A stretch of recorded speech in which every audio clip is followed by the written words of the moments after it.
Everyone, I wanted to give everybody an update on how Jaymon is doing. I am here at the hospital in Coldwater and I'm getting ready to leave. I just visited with Jaymon and Ray. For those who don't know, Ray's my husband and Jaymon is his 24-year-old autistic special needs son. He functions at about 3 years old. He can get violent with some of his episodes, and he is not supposed to be living with us, even though he is. He is supposed to be living in a specialized group home where they're trained to take care of his medical and his behavioral and mental health needs. Community Mental Health has, through a series of mistakes, left him basically homeless, and my husband, as legal guardian and of course as a parent, his choice was to leave him out on the street or bring him home, and of course he brought him home to take care of him. Now my husband is also disabled himself. He is not supposed to be a caregiver or taking care of another adult, but he is, to try and keep his son safe. We've been fighting with Community Mental Health for a year to try and get placement for him and that's not happened yet. In the meantime, they've provided no services, no respite, no activity, no after hours co-op services, which are activities. They prevented schooling for a very long time, and Jaymon was basically just at the house with all of a sudden nowhere to live and no activities. And so he has had a lot of episodes, a lot of med changes, and Community Mental Health even messed up his meds. It's caused some problems. And he had been getting violent. So he's been in 2 different psych hospitals in the last 6 weeks. He had a major episode Saturday morning, which injured my husband, and he injured himself during this episode, which is all a terrible thing, but we're actually very glad that it happened, because during the episode, so he misunderstood something. He was trying to bully my husband to get something that he wanted that couldn't possibly happen, and he attacked my husband, and my husband was trying to fend him off, as well as hold him down until the police came, just to keep himself and in the house and him safe. So when the police came, we noticed that there was a little bit of bruising around Jaymon's ear, and that was really alarming because that shouldn't have happened that quickly. The ambulance took them to the hospital, thinking they would have my husband checked out and then have Jaymon checked back into the psych ward until they could tweak his meds and get the behavior back under control. But by the time they got here, it looked like Jaymon had been hit by a Mack truck. He was covered head to toe in bruises. And they discovered that his blood platelets were at 4. Normal is, I believe, around 150. Either way, it was a serious and very critical issue, and so they admitted him into the hospital right away. My husband only ended up with some pretty bruised ribs, but when you're trying to breathe with bruised ribs, you can't get a full breath of air and it hurts to breathe. You don't know what's wrong. So at least they determined that, and they released him pretty quickly. So Jaymon was admitted, and they do now have the blood platelets.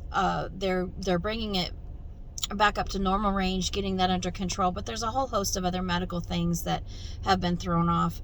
They've taken him off all the psychotropic meds. They're putting together a team of doctors who are trying to determine what caused this. Was it genetic? Was it meds? What happened? Because the drop happened very quickly, very dramatically, and as terrible as this all happened, that he attacked my husband and Ray got hurt, it got us here to the hospital, because with two more days, and they said he could have had a brain bleed, it could have killed him. It was very, very serious. So they've got him in, and they're not going to release him. They're not going to just get his numbers back up and release him. They're going to try to determine what caused this, which is a very good thing that they're trying to figure it out. So hopefully they can figure it out and see what's going on.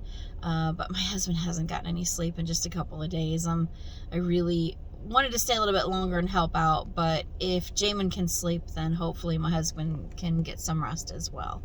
And what's going to happen from here? We don't know, but we do know that he, and we've said this several times before, but we're going to have to figure out a way to enforce this, is he can't come back into the house. I may be forced to go get that protection order. We might be forced to move my husband and he out, but that is an absolute last resort. And after looking at all the finances, I just we don't see how it's possible.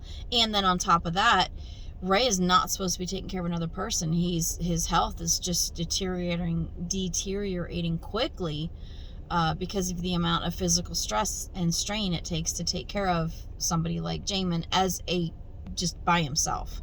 Jaymon's supposed to have teams of people and rotating staff taking care of him, not one person. It's not sustainable.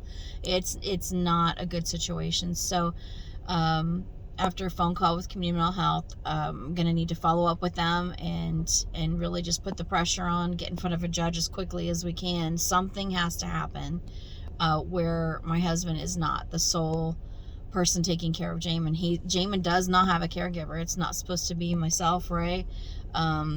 Neither one of us are supposed to be financially responsible for him. It's just a mess. Jaymon gets his own money. Community Mental Health has a bunch of money sitting over there for a caregiver for him, and a home to put him in, but they've just failed to do it and to find those people and find those homes. So hopefully, the discharge folks here are going to work with us, and figure this out.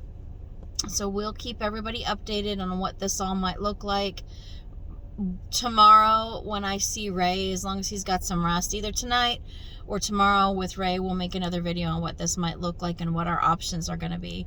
And I appreciate everyone, the love, the support, the messages we've gotten, and that's the update on Jaymon, and I will keep updating everybody, and hopefully they can get all of this under control, because when Jaymon's numbers are off, whether it's his blood sugar, blood glucose, brain glucose, hemoglobin levels, and platelets, all of those things, of course his behavior is thrown off.